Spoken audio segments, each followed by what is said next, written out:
Esse aqui é o Giro Tech e essa semana a gente vai falar sobre o que está pegando com os veículos autônomos na Califórnia, táxi sem motorista, e está sendo regulado por lá, cada vez mais presente nas ruas, mas também está dando o que falar, está dando algumas confusões por aí. A gente também vai falar sobre inteligência artificial e propriedade intelectual. Uma juíza americana barrou a concessão de copyright para uma obra que foi produzida por inteligência artificial. New York Times mudou os termos de uso para proibir a coleta de dados e muito mais. Eu sou o JD e esse aqui é o Giro Tech.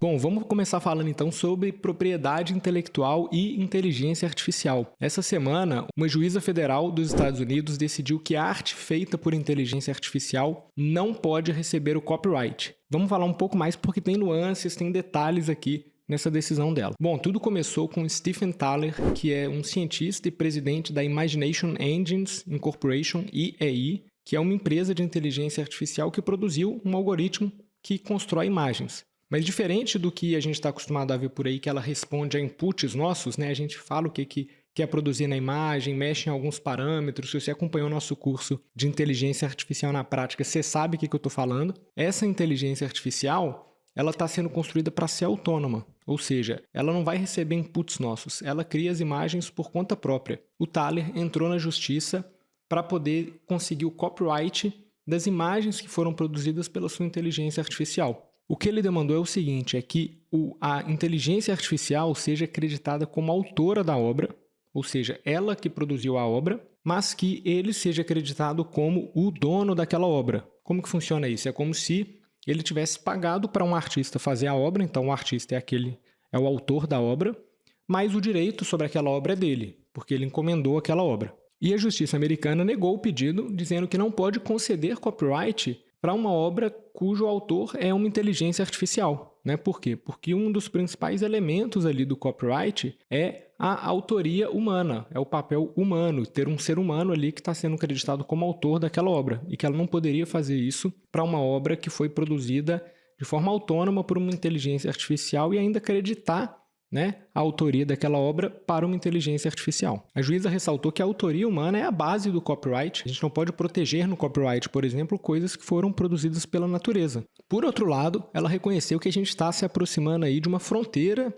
né, do copyright, dos direitos autorais, porque está cada vez mais próximo e mais comum a criação de obras de arte utilizando inteligência artificial como ferramenta. Né? Então tem uma parte ali produzida por uma pessoa, tem uma parte que entra uma ferramenta de inteligência artificial e essa fronteira está cada vez mais difícil de ser definida. O dilema que ela enxerga acontecendo é quanto de input humano que vai ser necessário para que aquela obra possa receber o copyright. Esse tipo de caso, né, onde uma ferramenta digital é utilizada como parte da construção de uma obra de arte, já está presente no nosso dia a dia. Né? Um artista digital que constrói algo utilizando o Photoshop, por exemplo, tem uma influência grande ali de uma ferramenta digital do computador, mas tem um elemento grande, tem um input grande do ser humano ali na construção daquela obra. O próprio Photoshop hoje já conta com ferramentas de inteligência artificial para te ajudarem no processo de edição, para remover fundo ou para gerar pedaços específicos da imagem utilizando inteligência artificial. Então, essa fronteira está cada vez mais borrada mesmo, e acho que o grande ponto aqui é como que a justiça vai interpretar o uso desse tipo de ferramenta como parte do processo de criação de uma imagem. Será que ela vai interpretar da mesma forma como hoje o Photoshop e outras ferramentas digitais, né, são interpretadas como ferramentas que são parte do processo? Ou será que ela vai interpretar ali como a participação de um outro ente, como uma participação externa do ser humano nesse processo e por isso esse tipo de obra de arte não possa ser protegida por direitos autorais? Então isso é que a gente vai acompanhar nos próximos capítulos para ver como que isso vai desdobrar. Ainda não está nítido como que é essa interpretação e com certeza esse vai ser um dilema que vai ser muito discutido aí nos próximos meses. Um outro processo que está rolando aí, que tem relação com propriedade intelectual e inteligência artificial, é o da comediante e autora americana Sarah Silverman. Ela está processando a OpenAI e a Meta por usarem as obras dos seus livros para treinar inteligência artificial. Ela descobriu que se ela pedir para a inteligência artificial resumir os livros dela, ela vai entregar ali um resumo que demonstra conhecimento sobre o conteúdo dos seus livros, né? A partir disso, ela pesquisou, foi mais a fundo e descobriu que o modelo da Meta, por exemplo, foi treinado utilizando bases de dados que incluíam conjuntos privados de livros digitais, o que é ilegal, né? Porque você está usando ali uma obra que é protegida por direitos autorais, por propriedade intelectual, como parte ali do processo de treinamento do modelo. E é nisso que ela está baseando o seu processo ali, porque ela não autorizou a OpenAI e a Meta utilizarem o conteúdo de seus livros para treinarem seus modelos. Então, com certeza, esse é só um de vários processos que vão surgir aí questionando, né?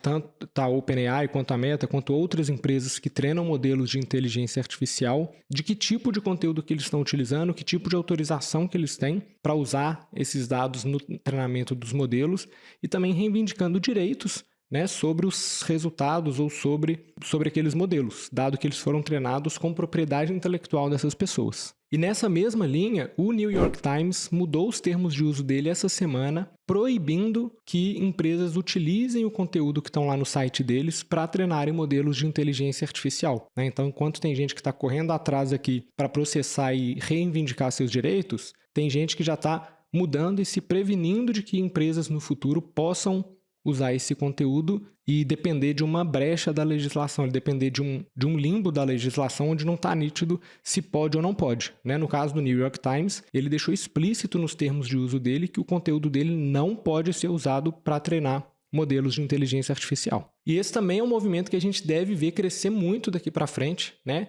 Sites, plataformas, produtores de conteúdo protegendo o seu conteúdo desse tipo de modelo para evitar a comoditização ali do seu conteúdo, né? Se a inteligência artificial aprende em cima do seu conteúdo e começa a gerar conteúdo ali de forma massificada, parecido com o seu, cumprindo o mesmo propósito que o seu, os produtores, os seres humanos ali, produtores de conteúdo, tendem a perder o espaço. Então, com certeza, todo mundo aí vai querer se proteger de alguma forma e esse movimento deve ficar mais comum também.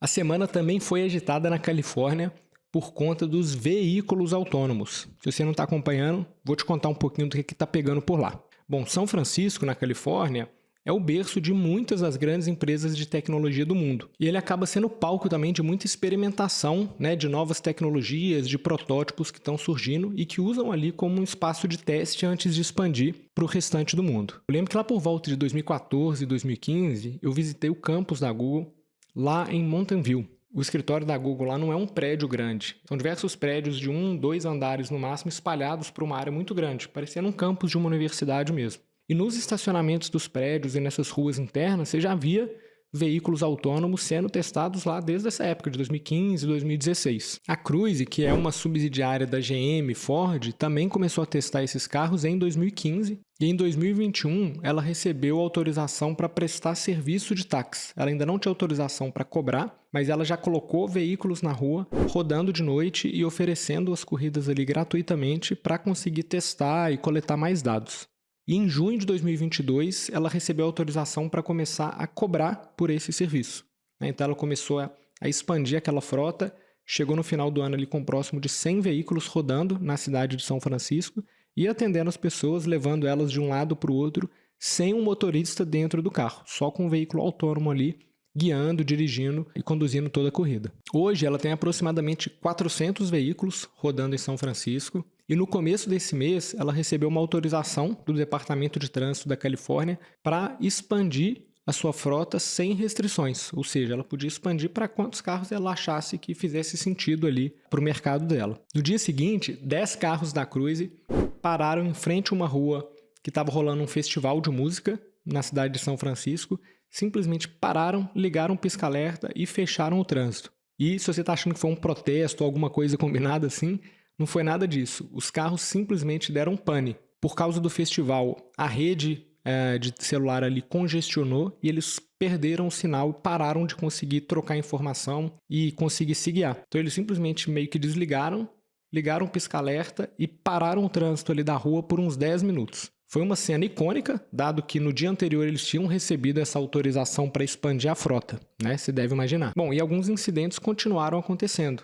Na semana seguinte, por exemplo, um carro da Cruise bateu num carro do Corpo de Bombeiros que estava parado numa esquina. A pressão em cima da empresa ali cresceu e no dia seguinte ela aceitou reduzir pela metade a frota de veículos operando em São Francisco. Então, dos 400 que ela tem hoje, ela só vai poder operar com 50 veículos durante o dia e no máximo 150 veículos durante a noite, que é onde o trânsito é mais leve. Bom, o que está acontecendo, né? Que tem esse vai e vem aí que libera a regulação, restringe a regulação. Muito investimento foi feito em cima não só dessas duas, mas de diversas outras empresas de veículos autônomos. E tem uma pressão muito grande para a legislação liberar, permitir o uso desse tipo de veículo. A Califórnia é um estado super progressista, conhecidamente, né? São Francisco é uma das cidades mais progressistas do mundo. Isso também aumenta essa pressão para que eles sejam pioneiros, inovadores nesse tipo de transporte. Por outro lado, os veículos ainda apresentam problemas. A gente vê que tem esse problema de conectividade. Muitas pessoas estão relatando que veículos autônomos eles não estão conseguindo abrir espaço para veículos de emergência passarem.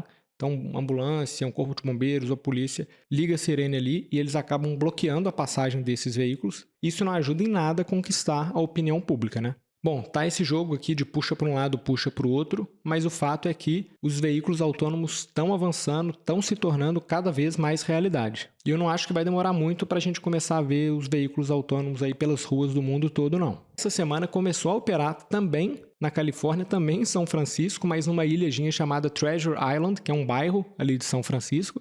É uma ilha artificial e dentro dessa ilha começou a circular um ônibus chamado The Loop. É um ônibus autônomo também, que vai ter 7 pontos de parada, que vai rodar 7 dias por semana, das 9 da manhã às 6 da tarde. Apesar dele ser autônomo, ele tem um operador lá dentro que pode assumir, caso precise ou para ajudar algum passageiro, mas já é um passo grande, aí o primeiro veículo autônomo que está rodando na cidade, voltado ali para o transporte público, né, de múltiplos passageiros. Bom, e apesar de toda essa inovação que a gente está vendo acontecer na Califórnia, não é em tudo que eles ficam na frente, não. Essa semana, a Califórnia expandiu um programa piloto que eles têm para digitalizar a carteira de motorista lá. Lá nos Estados Unidos, a carteira de motorista é por estado, né? E a Califórnia está fazendo um programa para fazer a CNH digital deles. Nesse ponto, a gente está na frente. O programa deles ainda está em processo de teste, liberou agora para 1,5 milhão de pessoas e você, apesar dela ser válida para algumas coisas, você ainda precisa andar com a sua carteira física. Enquanto aqui, isso já é realidade há um bom tempo e válido em todo o território nacional. Nesse ponto aí, a gente saiu na frente. Bom, o GiroTech vai ficando por aqui, mas eu te espero semana que vem com mais notícias. Boa semana para você. Pra cima!